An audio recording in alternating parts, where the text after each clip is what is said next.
Сәлеметсіздер ме, құрметті оқушылар. Шыныбеков алгебра кітабы бойынша 3/1 есеп функция тақырыбы бойынша есептерді шығарайық. А деңгейі бірінші есепте бізде функция берілген екен. Мәндерін қою арқылы функцияның мәнін табу керек. Сәйкесінше біз f-тен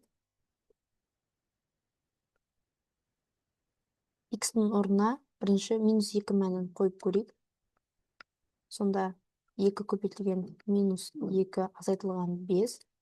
Яғни мына жердегі x-ның орнына біз сәйкесінше аргументтің орнына мәндерді қоямыз. Сонда 2-ні -2 көбейткенде -4, одан 5-ті азайтқанда -9 жауап болады екен. Келесі x-ның орнына -1-ді қоямыз. Сонда 2 көбейтілген -1 азайтылған 5. 2-ні -1-ге көбейтсек -2, одан 5-ті азайтсақ -7 болады екен. Келесі f 0 болғанда 2 көбейту 0 азайтылған 5. 2-ні 0-ге көбейтсек 0 болады. 5-ті азайтсақ -5 шығады екен. f1 тен 2 көбейтілген 1 азайтылған 5 тен 2-ні 1-ге көбейтсек 2 болады.